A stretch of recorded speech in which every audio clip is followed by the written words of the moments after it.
আজকে আপনাদের এই স্থানে আমরা এসেছি মা মনসা গুণকীর্তন গাইবার জন্য। তাই সত্যি মা, আপনারা সকলেই মহৎ, মহতের অনন্ত গুণ, তার চাইতে বড় গুণ হচ্ছে ক্ষমা। আপনারা আমাদেরকে ক্ষমার চোখে দেখবেন। আপনাদের চরণধুলি মস্তকে নিয়ে শুরু করছি গণেশ বন্দনা, তারপরে মায়ের বন্দনা পরে অভিনয়ের পালা শুরু করব।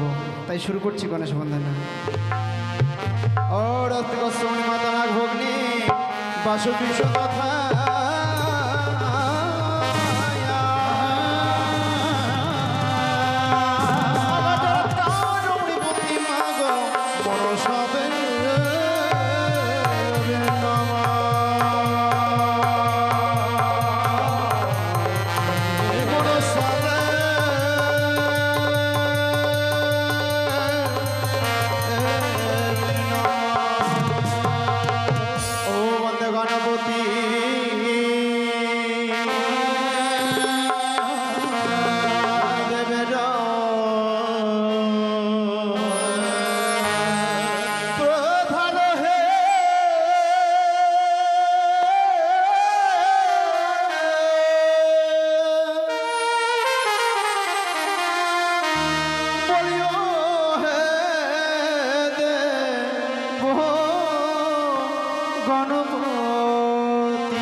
গুণকীর্তনের দ্বিতীয় রজনী। তাই এখানে অনেকে মায়ের ভক্ত আছে। তাই সর্বপ্রথমেই বাড়ির মালিক, আমি তো এই মালিককে চিনি না, তাই মালিককে বলবো প্রথমে এসে 101 টাকা দান করে যাবে। কেননা মা মনসা গানে গুণকীর্তনে আজ ধর্মসভার মাঝে দান করতে হয় মা। তাই বাড়ির মালিককে সর্বপ্রথমে আসরে আসতে হয়। তাই বাড়ির মালিককে বলবো আপনি অবশ্যই আসরে আসবেন, এসে দান করবেন। কেননা দান করতে হয় এই জন্যই, এই দান আমাদের ইহকাল পরকালের জন্য জমা থাকবে স্বয়ং আদি আদি গোবিন্দ শ্রীকৃষ্ণ ভগবান। সে দান আমাদের গ্রহণ করবে, আসবেন অবশ্যই। আর এই চামড়ের সুশীতল বাতাস নেবেন। ওরে গায় কে হে গা হে প্রভু আদি গণরায় বহন গম্ভীর গদর হে।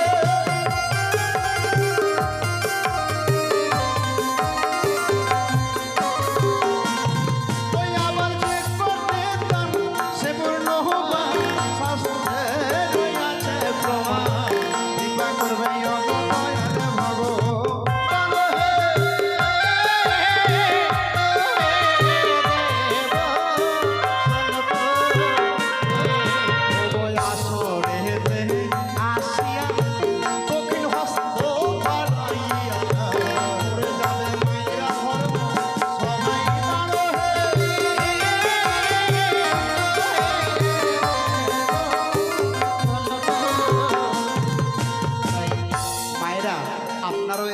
গান শুনতে। এই ধর্মসভার মাঝে এসেছেন, মা মনসার গান শুনতে গেলে দান কিংবা দক্ষিণা দিতে হয়। কথাই বলে দক্ষিণাভি হনে যে বা শুনে পদ্মার গীত, দক্ষিণাভি হনে যে বা শুনে পদ্মার গীত, নরকেতে কুম্ভ পাকে হয় শিরপতি। কেউ বলে দেবদান, কেউ করে মানা, কেউ বলে দেবদান, কেউ করে মানা। তার জন্য পুরুষ প্রসাদের এক চক্ষু পায়। যার যার পুরো বংশ বলেই করিয়া আছে দান, যার যার পুরো বংশ বলেই করিয়া আছে দান, সেজন্য বুঝিবে মাগো দানের বান। এই বাড়ির মালিক কি নাম গো মালিকের? প্রদীপ বাবুর বাড়িতে এসেছি আমরা মা মনসা গুণকীর্তন গাইতে।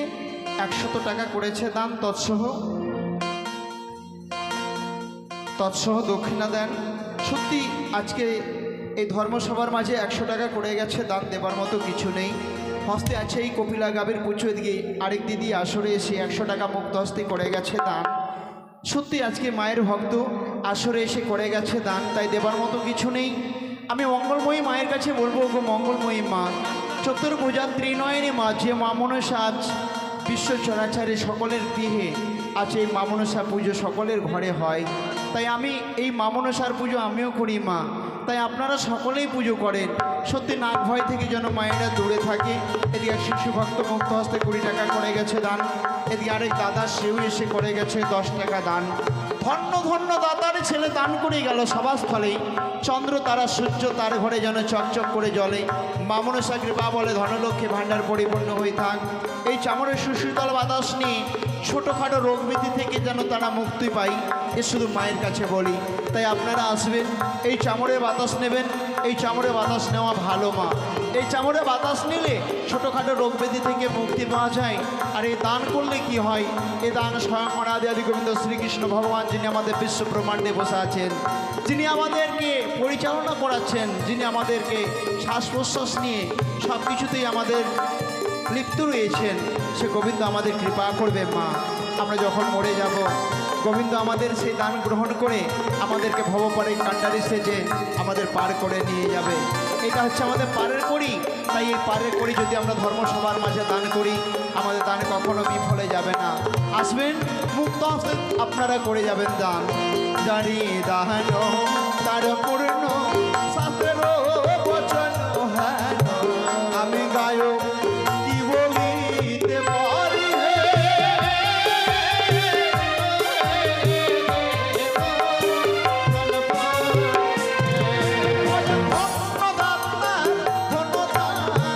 আসরেতে আমি বলি না, কৃপা করবে ওই না দয়াল ভগবান।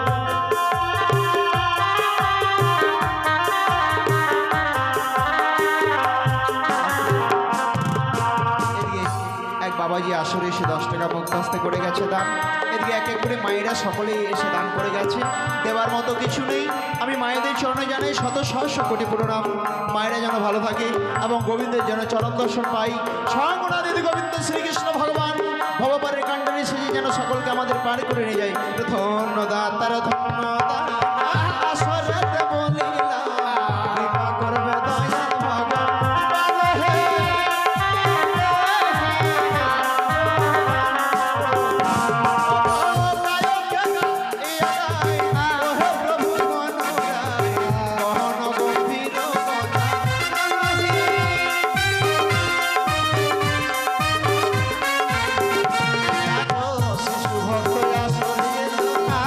সবাই দান করে